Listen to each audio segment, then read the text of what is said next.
भगवान श्री कृष्ण को नमस्कार करते हुए आप सभी का अनंत एकेडमी ऑफ मैथमेटिक्स में स्वागत है। देखिए चैप्टर 4 के अंदर की ये थ्योरम है, बहुत इंपॉर्टेंट है। प्लेलिस्ट में थ्योरम नंबर 16 पे आएगी ये। तो two finite dimensional vector space over the same field are isomorphic if and only if they have the same dimension. अगर आइसोमॉर्फिक है तो डायमेंशन इक्वल होगी, और अगर डायमेंशन इक्वल है तो आइसोमॉर्फिक होंगे। तो दो चीजें हैं यहाँ पर, एक आइसोमॉर्फिक एक डायमेंशन। आइसोमॉर्फिक किसे कहते हैं ये आपको बिल्कुल क्लियर होना चाहिए। एक तो लीनियर होमोमॉर्फिज्म होनी चाहिए, यानी कि लीनियर ट्रांसफॉर्मेशन आपके पास होना चाहिए। 1 1 और ऑन टू जो होगा वो आपका क्या कहलाएगा, आइसोमॉर्फिक। दूसरा, डायमेंशन के लिए हमें एक बेसिस फाइंड आउट करना होता है, और बेसिस में जितने एलिमेंट होते हैं उतनी ही डायमेंशन होती है उसकी। जैसे ये देखिए, let U and V be finite dimensional vector space over the same field F. Finite dimension space already given है, वो लिख दिया।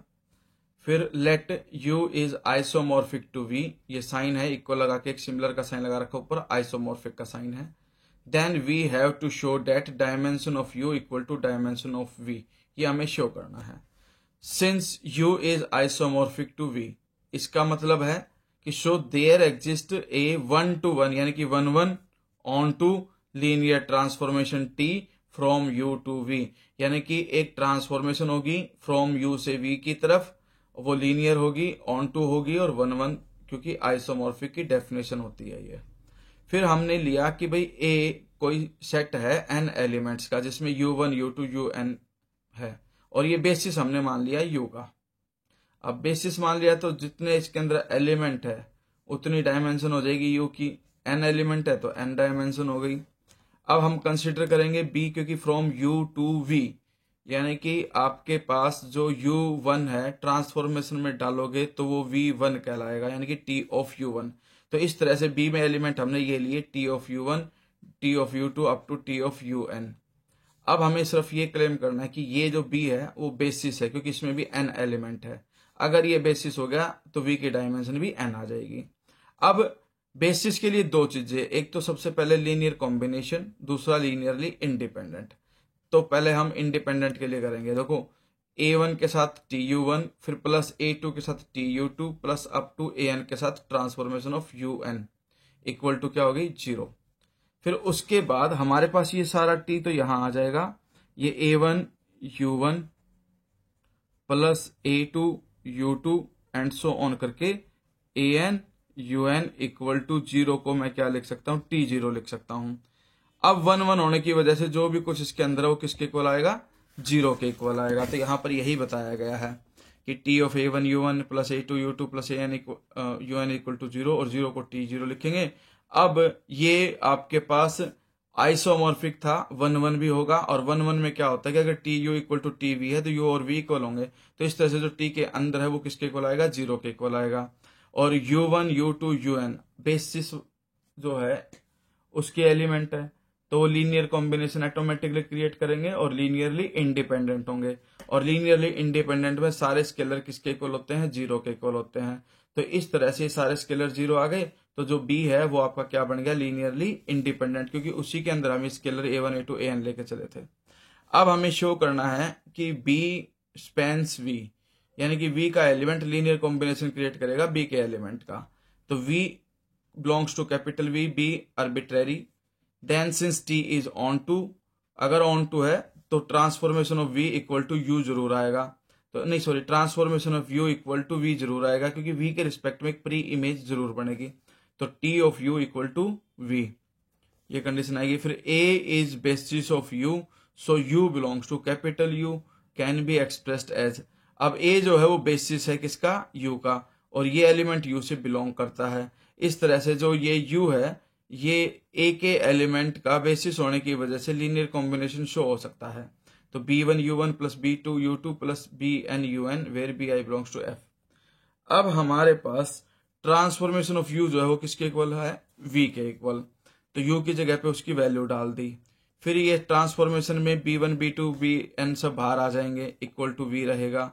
तो इस तरह से v को हम लीनियर कॉम्बिनेशन दिखा सकते हैं, t of u1 t of u2 t of un का।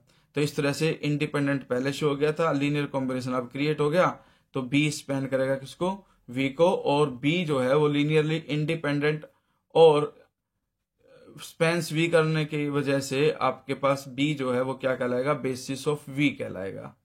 और इसमें कितने थे b के अंदर एलिमेंट, t ऑफ u1 से लेकर के t ऑफ un तक n एलिमेंट थे, तो इसलिए इसकी डायमेंशन भी n आएगी और दोनों डायमेंशन क्या हो जाएंगी, इक्वल। कन्वर्सली में हम क्या लेकर के चलेंगे कि डायमेंशन ऑफ u और डायमेंशन ऑफ v दोनों इक्वल हैं, तो इसके अंदर n एलिमेंट होंगे तो इसके अंदर भी n एलिमेंट होंगे, लेकिन v1 v2 vn टाइप के आर basis of u and v respectively, then there exist a linear transformation t from u to v such that t of ui equal to vi। ये तो definition से लिखा linear transformation के साथ।